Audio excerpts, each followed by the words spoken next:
Jai Janendra, everyone. Welcome you all to this very new special lecture session on Shrut Parampara, which is lineage on Jain scriptures. It feels quite fantastic when we think about the scriptures which we have today, the Acharyas who have written long time back, years back, thousands of years back. And we are very privileged to have those scriptures right in front of us today. So today we have invited Pallavi here. You must be aware with her through few of her earlier lectures in JEEV portal. And today we have invited her to take this special lecture. Before I hand over this session for her to start the discourse, let me shortly introduce you all with the JEEV portal. JEEV is Jain English Education and Values, which is a Jain learning platform in English medium for the people who have difficulty in learning Jainism in Hindi and Sanskrit. We have translated everything here in English. More details on this portal I will provide to you at the later part, the end part of this session. So today we will be learning about how the scriptures, the flow of scriptures happened earlier, what happened, Acharya's written, but they also have got something in their head through someone. So, what is the flow? You must have also seen the introductory image of this lecture that there is a flow. What is that flow? And why, when people ask you that why are you listening to the lectures? Why are you reading the scriptures? What is the validation that this is coming from somewhere? So this is the reason we should know how the flow of Shrut Parampara happened and how it will go further. So now I would invite Pallavidi, who would be taking care of this lecture. At the end, we will be having the question answer sessions as well. Over to you, Pallavi. Thank you, Harshiji. Jai Janendra, everyone. Let us begin with Mangalasharan. Namo Arhantanam, Namo Siddhanam, Namo Airiyanam, Namo Uvachhayanam, Namo Love Savvasa Unam. Mangalam Bhagavan Viro, Mangalam Gautamo Gani, Mangalam Kunda Kundaryo, Jaina Dharmostu Mangalam. Sarva Mangalyam, Sarva Kalyan Karakam, Pradhanam Sarvadharmanam, Jainam Jayatu Shasanam, Jainam Jayatu Shasanam. Mokshamargasya netaram, Bhetaram karma bhuvrutam, Jnataram vishvatattvanam, Vande tadgunalabdhaye, Vande tadgunalabdhaye. Jai Jinendra, everyone. Have you ever had the privilege to hold any Jain scripture? Now, when we open a Jain scripture, it's not just any book, and what we read is not merely words. Jain scriptures are live streams of knowledge that are flowing from the pure consciousness of Tirthankars. It flows from the omniscient wisdom of our Tirthankars through to the Gandhars, who are the chief preceptors or the prime disciples of the Tirthankars. From the Gandhars, it further flows to the ascetics, Acharyas, and from them, we have been very, very lucky to have it simplified from many, many scholars. And how blessed are we to have access to this divine wisdom today? Now, we all live in an era of information overload. Right from the time we wake up, left, right, center, we are bombarded with so much information that It almost seems like we are drowning in an ocean of information. Now, when it comes to in the mundane world, even when we have to buy something, be it small or big, we do all our research about it being of the best standards, the highest quality, and comes from a reliable source, sustainability, authenticity, integrity. We just tick all the boxes and do all our research. But this becomes increasingly important when it comes to the context of religion, of spirituality, um, and about essence of the soul. So the importance cannot be emphasized enough, and hence it is said that it's pivotal to make sure that the source of information we are getting in terms of whether it is the soul, the universe, the fundamental elements, or the path of liberation, we must ensure that all this knowledge comes from a reliable source. Now, what do you think would be a reliable source that we can trust upon? Well, it has to be from the omniscient wisdom of Tirthankars, right? Why? Because Tirthankars are the ones who are Vitarag, they are supremely detached. So there's no attachment, no aversion, and no vested interests. They are omniscient, which means they know not just the past and present, but they know the past, present, future of all substances simultaneously. And also, they are supreme benefactors, which means their teachings, their preachings are beneficial to all worldly souls. And hence, it is of utmost importance to make sure that any information, any piece of wisdom or knowledge we acquire comes from the highest and most trusted source. Have you ever thought of the consequences, in fact, the dire consequences that would arise if this source of information was misguided or malaligned? What would then happen? Well, we would only further drown in the ocean of transmigration and the cycle of birth and death. Today, let's step into the time machine and take you through a journey of how this knowledge and wisdom has been passed right from our Tirthankars to the Gandhars and further on to our ascetics. It's a journey of over 1,000 years, and let us see this legacy of the lineage of scriptures that we are lucky to receive today. Let me just share my screen. Can everyone see the screen? Yes. All good? Excellent. Thank you. So, what is Shruta Parampara? So, when we say lineage of Jain scriptures, what even does the word Shruta Parampara mean? Today, we are going to go through lots and lots of nuggets of wisdom about how this knowledge was transmitted from one generation to the next. How was it even preserved? What even was the basic need for writing these scriptures? What were the first scriptures? And what were the first set of scriptures written, the first category and the second category? Who simplified the scripture for us? Who were the most modern and enlightened leaders? And lots of food for thought in our session today.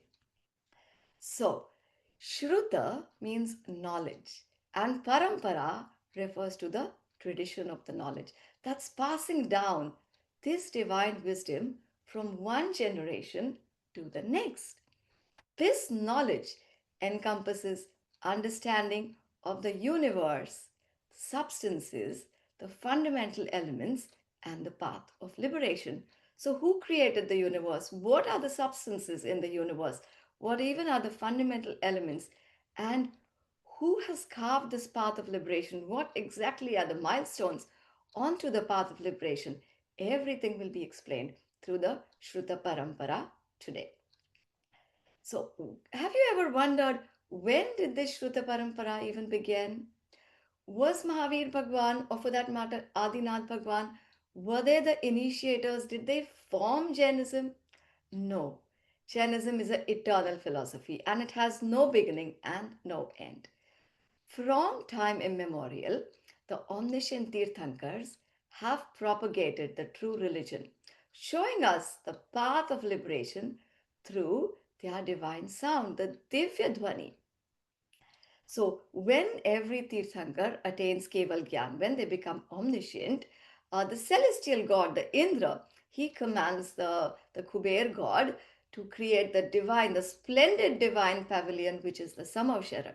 And it is in this Samavsharan that the Tirthankars emanate the divine sound of Om Roop Divya Dhwani. And through this Divya Dhwani, the Bhavya Jeev, the capable souls, are able to realize their true selves and embark upon the path of moksha. Now, in every half of the time cycle, so the time cycle is made up of two halves, and in every half, 24 Tirthankars are born in the Bharat Kshetra, where you and I live, and in the Airavat Kshetra. So these open the path of liberation in the Bharat and Airavat Kshetra. Now, the first Tirthankar in our region, Bharat Kshetra, was Bhagwan Rishabhdev. He was the one who established the principles and the philosophy of Jainism. Bhagwan Rishabhdev illuminated the path of liberation for us. That's why he's called the father of civilization, because in the fourth Kal, Prince Rishabdev was the one who taught everyone about the skills for survival. He taught men about the 72 arts and women about the 64 arts. And further, when he took renunciation, when he took Diksha, so he was the first one to embark on the path of liberation. So he taught us not just the survival skills, but also skills to thrive and to attain the path of liberation. Now, over billions of years, 23 other Tirthankars, they followed this tradition, and which culminated in the liberation of Lord Mahavir. This was approximately 2600 years ago.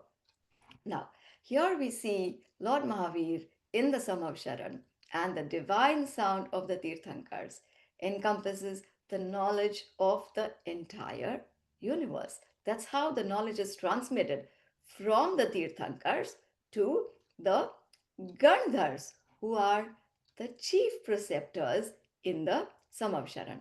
And until and unless there is a Gandhar present, the Divya Dhwani does not start. Like we had seen in case of Bhagwan Mahavir, 66 days, the Divya Dhwani could not be heard by all the people in the Samavsharan. And the moment when a Gandhar, when Indrabhuti Gautam arrived, that was the time when the Divya Dhwani started. And why is it so? Because the Divya Dhwani is comprehended, it's composed, chief preceptors, the Gandhars, they are the ones who compose the 12 limbs or the Dwadashangi. So they use all their wisdom to create the Dwadashangi. And this sacred wisdom is handed down to the Acharyas and then transmitted to their disciples orally. So now we see how the lineage of scriptures has come from Arihants to Gandhars and further on to ascetics or Muniraj. So it's a beautiful sacred river that flows right from the Arihants to the Gandhars and further on to Muniraj or to our ascetics. Now, preserving the tradition after Bhagwan Mahavir. This timeless tradition, it continued to flourish, and we'll have a quick look at what was the timeline of the lineage of the scriptures. So after Bhagwan Mahavir attained Nirvan, and we have just celebrated Bhagwan Mahavir's Nirvan Kalyanak during Diwali, so there were three Kevalis, and they're called Anubadha Kevalis because they happened in succession to each other. So that means when Gautam Swami attained Nirvan, Sudharma Swami attained Keval Gyan. And when Sudharma Swami attained Nirvan, Jambu Swami attained Keval Gyan. That's why they are called successors or Anubandha Kevalis. So Jambu Swami was the last Kevali, the omniscient, in this time cycle, in this half time cycle, and total for 62 years after Bhagwan Mahavir's liberation, these three Kevalis existed. Now, after them, there were no more Kevalis, yet there were five Shruta Kevalis. Now, what even does that mean? So, they did not have omniscience. However, they had complete knowledge of the entire Shrutagyan or the Dwadashangi. So, their span was for 100 years further, and the Shrutakevalis were Acharya Shri Vishnu, Nandi Mitra, Aparajit, Govardhan, and Bhadrabahu. Further on, for the next 183 years, there was knowledge of 11 Angas and 10 Purvas that persisted, with 11 Acharyas whose names were Acharya Vishak, Proshtila, Kshatriya, Jaisen, Nagasen, Siddharth, Dhrutisen, Vijay, Buddhila, Gangadev, and Dharmasen Acharya. In the next order, we had four acharyas who had knowledge only of the 11 angas, and that span was for 220 years. The names of the acharyas were Nakshatra, Jaipal, Pandu, Dhruvasen, and Kans Acharya. So we see here how the knowledge kept on diminishing, how from omniscience there was entire Shrutagyan, then we had 11 Angas and 10 Purvas, and now only 11 Angas. To further, when there were only four Acharyas that had knowledge just of the first Anga or the first limb, that is the Achar Anga Sutra, and their span was 118 years. And they were Acharya Subhadra, Yashobhadra, Yashobahu, and Loharya Guru.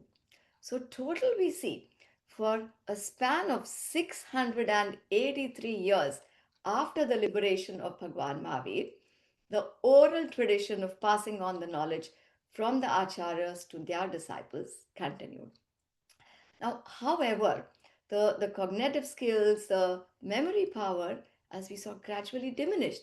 And this made it increasingly difficult to preserve the knowledge through memory alone.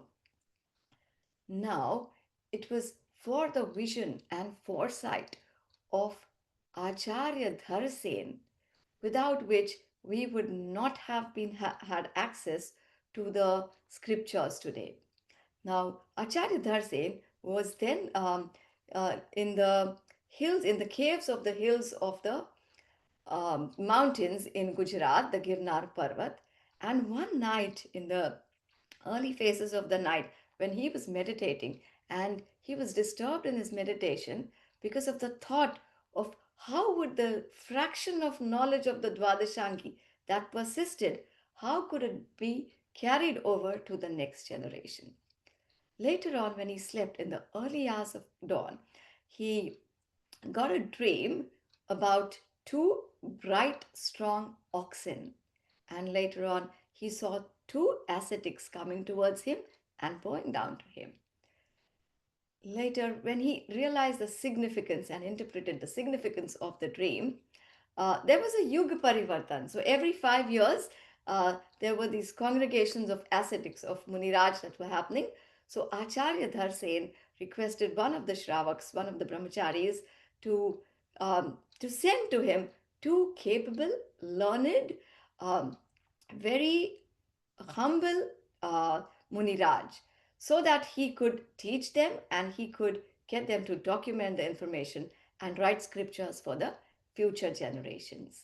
So, in no time, he had two Muniraj who came to him and they bowed down to him with a lot of reverence.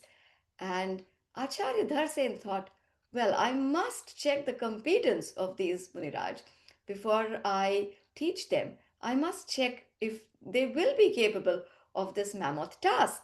So he gave both of them. So one of them was an ascetic Subuddhi and the other was Narvahan. And he gave both of them a mantra and he asked them to meditate and accomplish that mantra. And he did tell them that when the mantra was accomplished, a beautiful celestial goddess, a Devi, would appear in front of them. So both Subuddhi and Narvahan Muniraj, they bowed down to Acharya Dharsen and they went into the opposite hill in the caves. And they started meditating upon this mantra. Something very, very strange happened then. One of the Muniraj, he saw a Devi who had just one eye. Whereas the other Muniraj saw a Devi who had teeth which were protruding, like jutting out of her mouth. And they found this really, really strange. Now, they did not immediately go to Acharya Dharsen, but they reflected and they tried scrutinizing the mantra even further. And on deep reflection, they realized that one of the mantra had one letter less, whereas the other mantra had an extra letter. So, when they corrected the mantra and once again got deep into meditation to accomplish the mantra, this time there was beautiful goddess which appeared in front of them. And as a fruit of them accomplishing the mantra, uh, one of the Muniraj had teeth which were slightly malaligned, so his teeth were beautifully aligned. Hence, he was conferred upon the name of Pushpadanta. So, Dant is teeth, and Pushpa is like the petals of a flower. And the other Muniraj was showered and hailed upon by the celestial gods, the Vyantar gods of the Bhut Jati. And that's why he was conferred upon the name Bhutbali. So Acharya Dharsen was very pleased, and now he knew that these two disciples really deserved all the knowledge and they would be the ones who could document the knowledge further. So he tested their competence and he further passed on this knowledge to both of them, and then he took Samadhi. Now, the first scripture which was written by Acharya Pushpadanta and Acharya Bhutpali, they did a phenomenal mammoth task of writing the scripture, and this scripture was completed on the fifth day of the waxing moon cycle, which is called the Jyeshta Shukla Panchami. And the entire Jain community celebrates this day with great reverence because had it not been the foresightedness of Dharsen Acharya and without Acharya and Pushpadant and Bhutbali writing these scriptures, we would not have access to them today. And have you ever imagined the circumstances in which our acharyas would have written these scriptures? So, no papers, no pens, sitting amidst dense forests, secluded forests, and writing the scriptures on huge palm leaves. Now, the Namokar mantra, which you, I, and all Jains know by heart, this was written down for the first time. So it was not created by them, but it was written down for the first time as the Manglacharan, the auspicious introductory verse of this great scripture, which is Shat Khandagam. And this is the mantra with which we also started our Mangalacharan. Now, further the tradition continued. Over the numerous years, many scriptures have been penned down by great ascetics and by enlightened scholars. Mainly, the scriptures are divided into two categories. One is known as the Prathama Shruta Skandha, or the first category, and the Dvitiya Shruta Skandha. So, the Prathama Shruta Skandha are the so-called Agam Granths, of which Shat Khandagam was the first one. So, Shata is six, Khanda is paths, and Agam, as we saw, is that which originates from the Aryans, Ga is the Gandhars, and Ma is the Muniraj. And furthermore, after Shat Khandagam was written, there were many other Granths written in the first Shruta Skandha. They were Dhavla, Mahadhavla, Jay Dhavla, Gomat Sar, Labdhi Sar, Kshapana Sar. These were all the Agam Granths that were first written. Have you ever wondered what even was um, included in these scriptures? So, the relationship between the soul and the karma, between the soul and the non soul, or the soul and the pudgal. The soul classes, the JEEV samas. What are different classifications of JEEV? The 14 stages of spiritual development, which are the gunasthans, the stages on the spiritual ladder, and also the soul quests, the Marganasthan. All these were included into the first category or the Prathama Shruta Skandha. Now, later, the second category or the Dvitiya Shruta Skandha. So, in the lineage of the last Shruta Kevali, which was Acharya Bhadra Bahuswami, many spiritual texts which are called Adhyatmic Granths. So, of the Dvitiya Shruta emerged, out of which Kashaya Prabhrut was the first one written by Acharya Gunadhar. And this was the first scripture in the category. Now, Kashai Prabhupada, that laid the foundation for Acharya Kunda Kunda's works. Acharya Kunda Kunda is one of the most revered acharyas which happened, uh, who was about 2000 years ago. He has written 84 scriptures. It's called Chaurasi Pahur, out of which we only have 12 scriptures now. And his magnanimous works of Pravachansar, Samaysar, Niyamsar, Panchastikai, and Ashtapahud, which are the Pancha, which is five, and Parmagams. So, why even are they called Parmagams? Because they were written after experiencing the pure soul. Hence, they are Paramagams.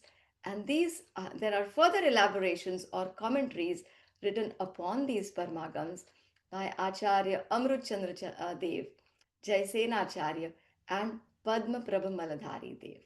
These texts focus on the pure soul and on the path of liberation. So we saw Agam Granths and we also saw Adhyatma Granths.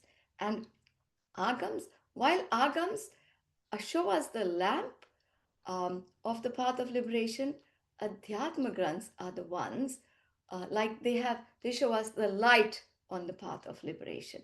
While Agam Granths tell us about how, why, the do's and don'ts, Adhyatma Granths are the ones which take us on a journey of direct realization of the soul. If Agam Granths are like a map, Adhyatma Granths are the journey in itself. So you see, Agam and Adhyatma Granths, these are not two separate paths, but they are like the two sides of one coin, and unison of both of them can lead us to the path of liberation.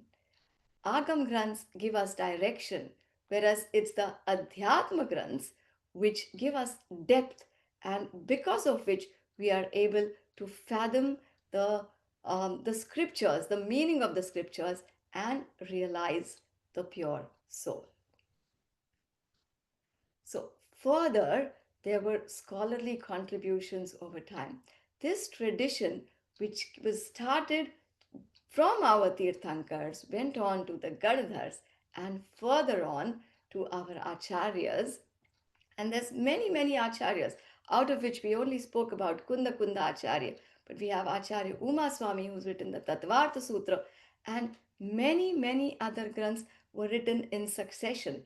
Granths as well as their commentaries were written. However, as time passed by, these commentaries or the agams or the adhyatma granths were not easily understood by everyone. And hence, this tradition was carried forward by scholars and by enlightened householders, Shravaks. And the contributions of these was that they simplified the profound teaching of the scriptures. They created commentaries, spiritual poems, and also ballads. This made the teachings accessible to the wider community. So there was a time when the scriptures were merely kept just to worship them. But because of our eminent scholars, the scriptures could reach every person's home and also could be easily understood by everyone. We have Pandit Banarasi Das ji from the 15th century, and Pandit Banarasi Das ji, he wrote the first Hindi critical autobiography called Ardha Kathanak. He was so deeply influenced by Acharya Kunda Kunda and also by Acharya Amruchandracharya's commentary that he wrote, after deep studies, he wrote the Natak Samaysar, which is a poetic prose. It's in the form of a drama and beautifully written by Pandit Banarasi Das ji. Following that, we had Pandit Jaychandji Chhabra in the 17th century, and Pandit Jayachandji, at a mere age of 11, he immersed himself in the study of spirituality, and he has written numerous commentaries called Vachanikas, such as that on Tattvartha Sutra, on Sarvartha Siddhi, Samaysar, Ashtapahud, Gyanarnav, Prameya Ratnamala, and many more commentaries. Then we have Acharya Kalpa, Pandit Todarmalji, who was conferred. He was not an Acharya, but his works were so profound that he was conferred upon by the title of Acharya Kalpa. After deep and thorough studies of the Jinagam, he was such an eminent scholar that not only he wrote many commentaries, but two of his independent creations, which are Rasyapurna Chitti and Moksha Marga Prakashak. These are deeply revered and studied in great detail by Jains not just in India but all over the world. Further, we have Pandit Daulat Ramji in the 18th century, and Pandit Daulat Ramji wrote the Char Dhala. So, Dhal is a shield, and the Char Dhala had six chapters, which meant six spiritual shields. And it is like a magnum opus because the entire ocean has been placed in a tiny pot. It's called Gagar Me Sagar. It's also called like the mini Samaisar for its profound depth. And also, Pandit Daulat Ramji has written 100 other spiritual poems. Pandit Daulat Ramji's memory was so strong that while he was working, he used to work in a clothes mill, and while he was working and printing upon the cloth, he used to learn about 70 to 80 gathas, stanzas of Gomatsar and other granths every single day. Now, that is such an inspiration for all of us to start learning our gathas. Furthermore, we had modern enlightened leaders such as Srimad Rajchandraji. He was one who carved a path. He invited all souls to the journey within. His work of Atma Siddhi, which is a poetic script, and it has 142 sonnets, which was merely written in 2.5 hours. Apurva Avsar is like the song of the soul. Apurva Avsar has explains about the 14 stages on the spiritual ladder. Srimad Rajchandraji was also the spiritual guide of Mahatma Gandhi. He clarified the true nature of the soul and he addressed his followers, including Mahatma Gandhi, who had many, many misconceptions. And he always used to look up to Srimadji for questions about the soul and the journey of the soul, and also, be it different religions, he used to get his misconceptions clarified from all different religions. He is best known for his spiritual and his intuitive powers, and also he had this power of Shatavadhan, which means he could focus on 100 things, 100 different tasks, and recall them in the right order at the same time. So, such were his spiritual powers that he invited many, many seekers within and he guided the seekers in the modern times. Furthermore, we have our modern enlightened leader, Puja Gurudev Sri Kanji Swami, who led a spiritual renaissance. I say a spiritual renaissance because he walked during a time when wrong beliefs as well as false rituals and misinterpretations of Jain text was at its peak. And in those times, Puja Gurudev Shri was the one who very brave and boldly, fearlessly, he gave discourses on the true path of religion. Hence, it is said that he led a spiritual revolution. He explained many scriptures, word to word translation, word to word explanation of Samaysar, Pravachansar, Niyamsar, Ashtapahud, and many, many more scriptures. He was the one who revived the authentic teachings of Tirthankars. There was a dark time in history, and he was the beacon of light to many, many people all over. He walked the length and breadth of India to explain to people through his discourses what true religion was. He used to say, Jainism is not just for the Jains. It is, it is for every living soul deserves to know the true knowledge of the soul. He promoted the construction of temples, and in Gurudev Shri's Prabhavna Yoga, over 66 conglomerates of religion, Dharma Tirths, have been established not just in India but all over the world. He was the one who focused and reinforced upon the art of Bhed Vigyan, the wisdom of discrimination, the wisdom of discernment between the soul and the non soul. He facilitated the translation, the printing, and reading of the scriptures, and organizing many, many educational camps. And we all must be so grateful for this beautiful tradition of carrying on the Adhyatmik Shivir or the educational camps for spiritual growth. It was during this time when the importance of the texts, when the importance of Swadhyay was greatly amplified. And how lucky have we been to gain so much from this tradition of the spiritual camps. He was the one who spoke so much about I am a pure soul, blissful, eternal. I am the one who moves from bondage to bliss. He asked us to realize the soul, to ascertain, and most importantly, to experience the pure soul. Who Paramatma Chu, I am the pure, the perfected soul. To ascertain that and then to experience the sheer bliss of the pure soul. In Gurudev Shri's Prahavna Yoga, all the educational camps, all the true knowledge that has been passed on will continue for the next 18,500 years of this fifth era. And now there is so much food for thought for each one of us. The Jain scriptures were very meticulously written.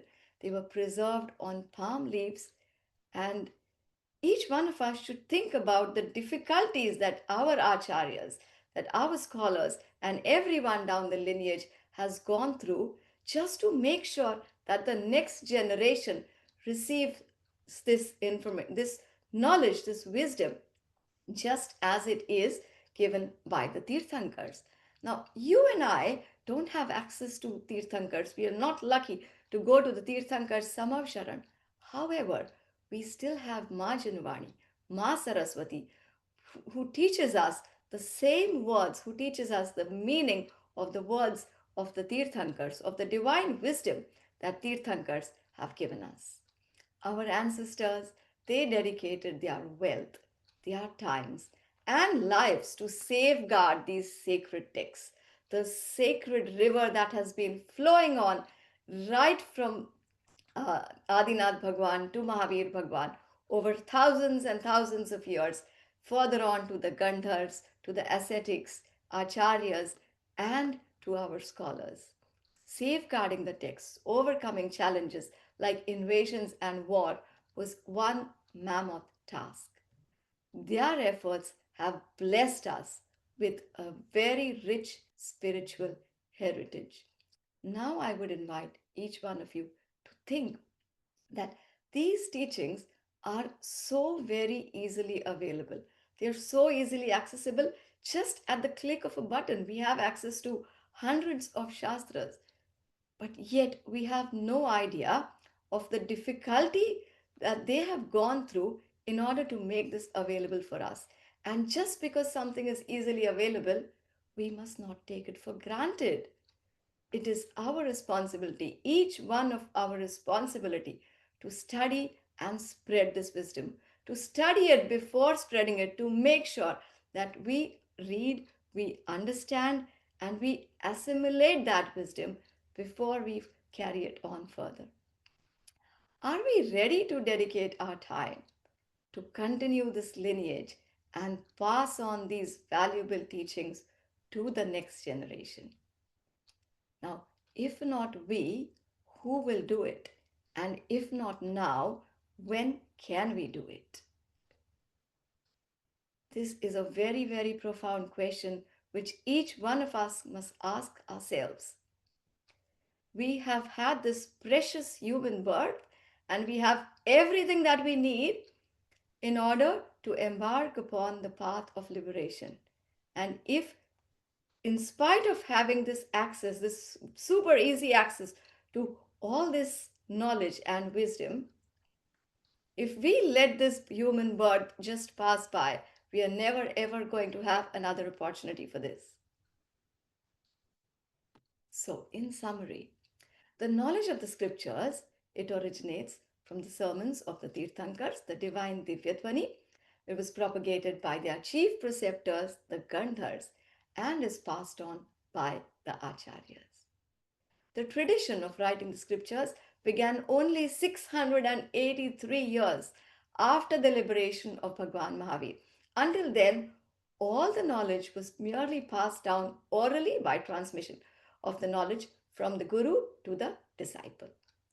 Acharya Dharsen, he was the one who transmitted his knowledge to Acharya Pushpadanta and Bhutbali, who wrote down the first scripture, which was Shat Khandagam. Shat is six, Khanda is chapters or volumes, and Agams are scriptures.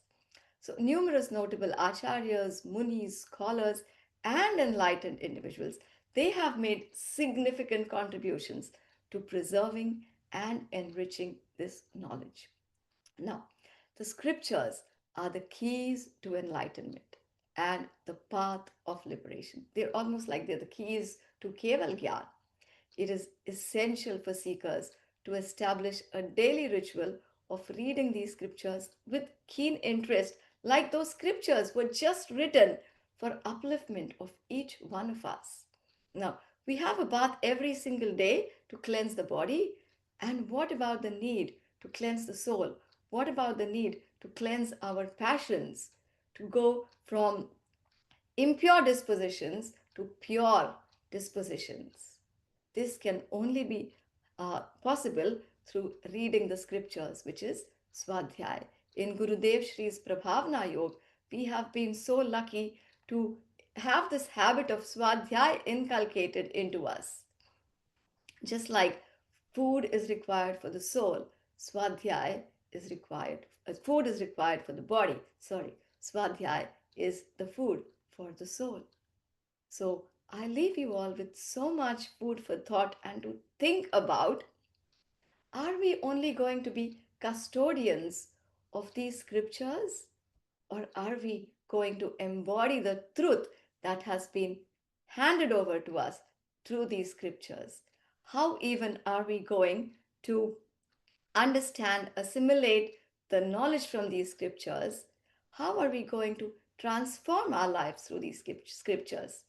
As we started with information overload, there is so much information around us, but if that knowledge, if that wisdom does not help us transform, how is it useful to us?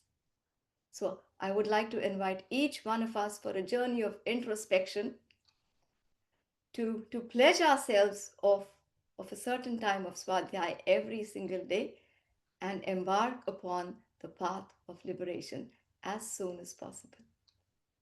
And with this, let's open up for any questions. Can you ensure your screen, Pallavi? Yes, yes.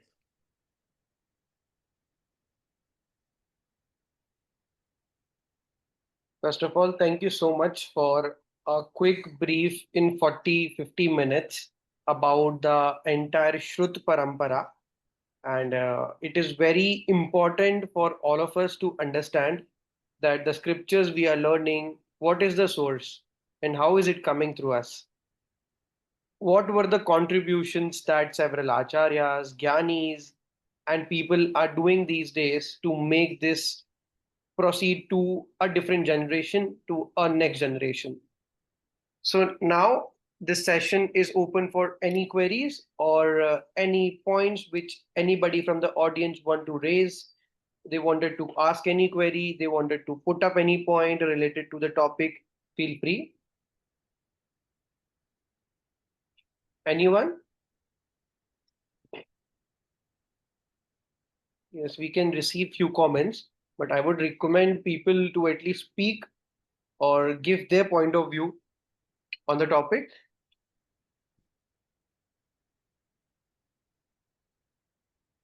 Okay. So if anybody has any query or any point, please raise your hand.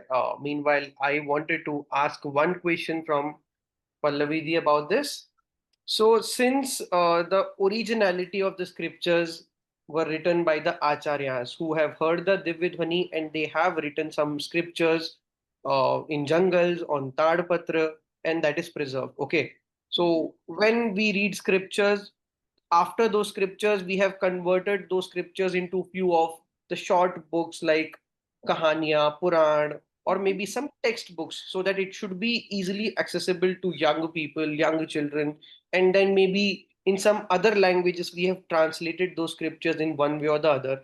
So what is the way, what is the correct way, so that we can keep the originality also in place? I mean, if there are 4 or 5 layerings done in any of the text, any of the principle, then there is some sort of depletion that have happened in the originality. Maybe, Mhm. but what are the steps or what are the practices we should keep in mind to also read the scriptures and also come to the basic textbooks, just like we are converting entire Jainism into English learning platform. Yeah.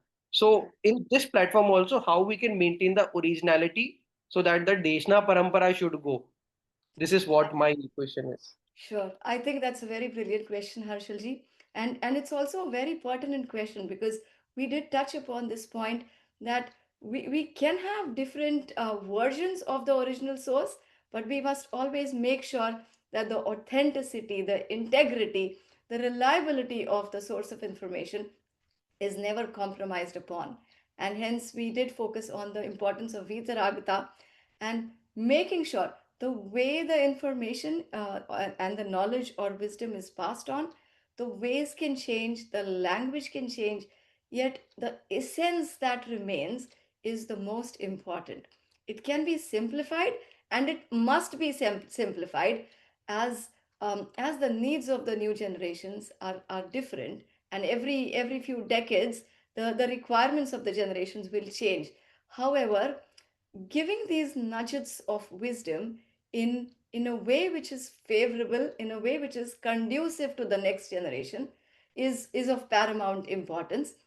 And we must make sure, most importantly, that the crux, the essence of the path of vitaragta is never maligned, because then you're you're not giving them a direction, or rather we would fear any misguiding or any misinformation when it's translated or when it's given on from one generation to the next.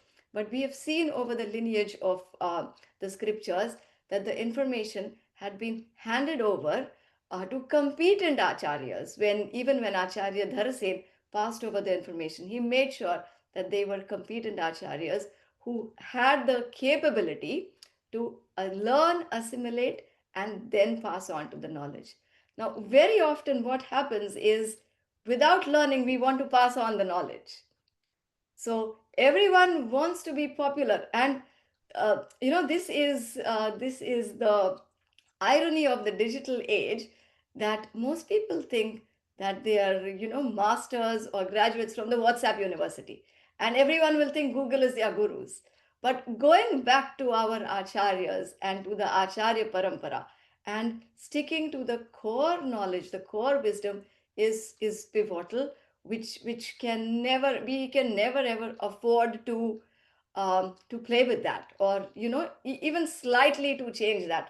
And I think that is the biggest responsibility on each one of us, that whatever we are reading, and hence it is said, don't read anything blindly, don't be blindfolded by information.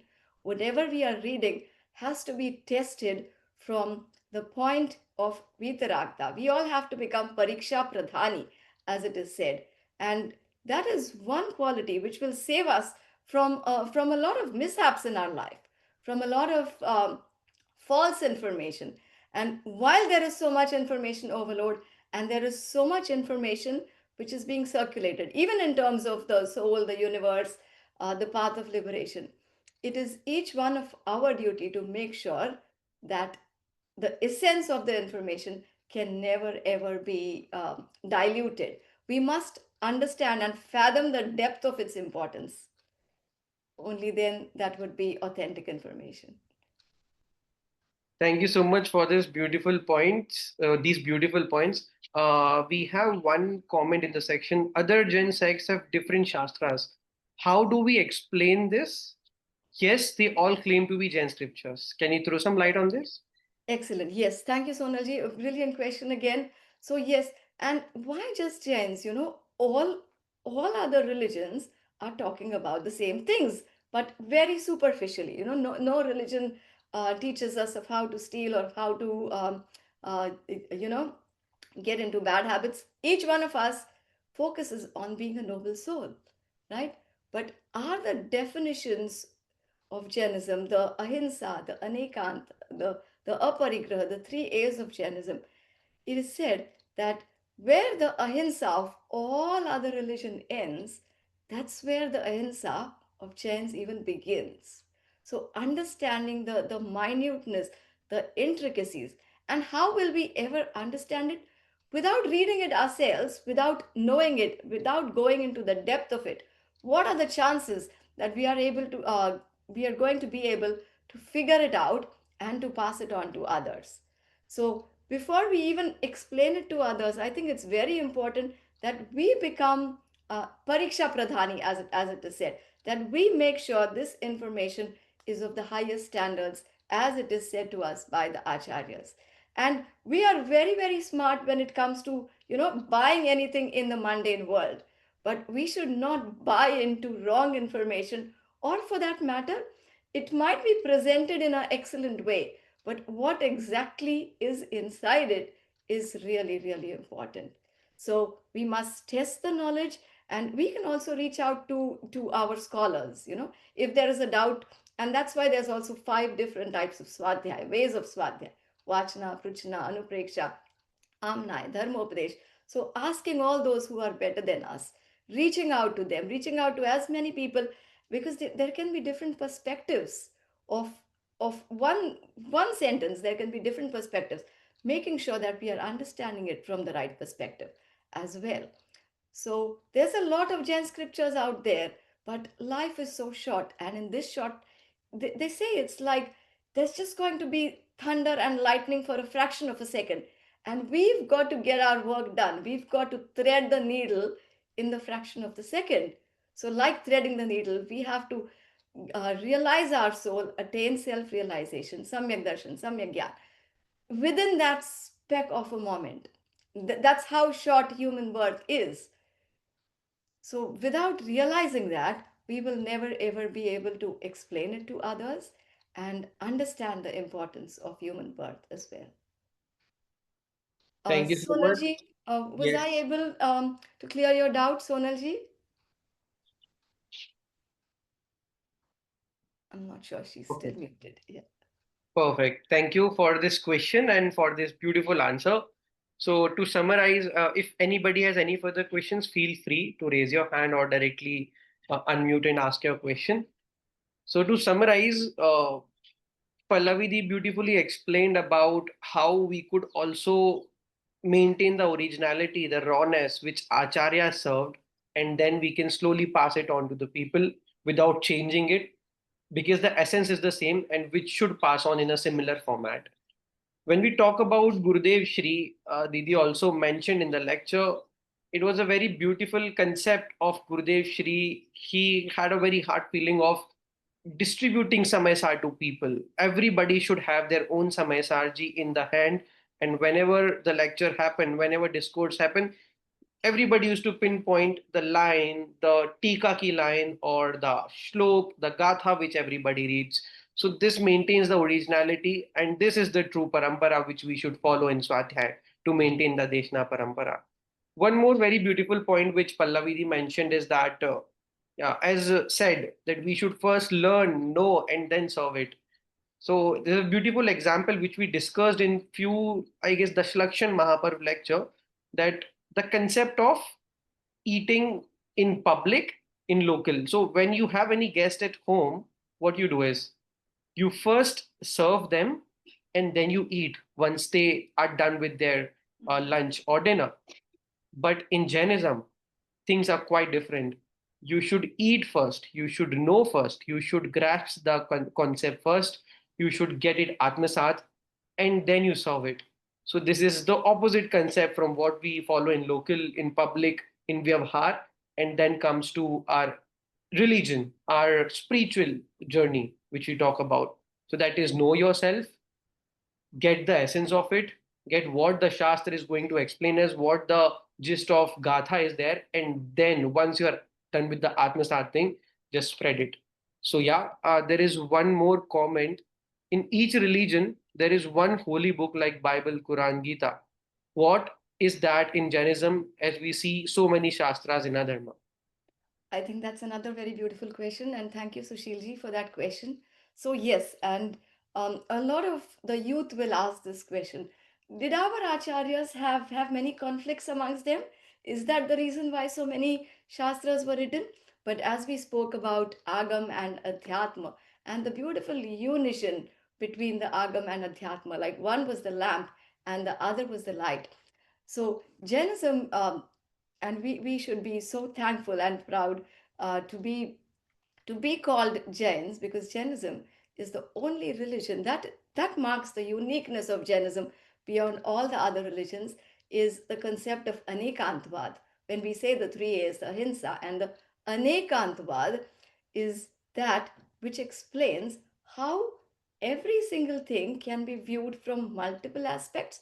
So multiplicity and plurality of vision is how the horizon of Jains can be expanded so widely that all the shastras, be it any shastra of Pratmani Yoga, of the stories, or could be about karmas, the code of conduct, or the fundamentals, the metaphysics of Jainism, be it any shastras you pick, each one of those shastras is helping us flourish in one unique quality of vitaragta. So it's teaching us the art of supreme detachment. So it really does not matter how many shastras, and we should be so lucky to have not just one script, not just one Bible or Quran or Gita, but a variety of so many. So it's like you're served a platter of so many things for your soul, and no matter what you choose, you will be led onto the path of liberation. So, how we take it is totally upon us. Why Jainism is known as don't eat at night, don't eat potatoes, and why don't we spread Jainism as way of life? That's another very beautiful question, point which you have brought up, Sushilji. And I think that is the very need of the hour. It is such an irony that one of the biggest, the most ancient religion has been compressed and condensed to just do's and don'ts.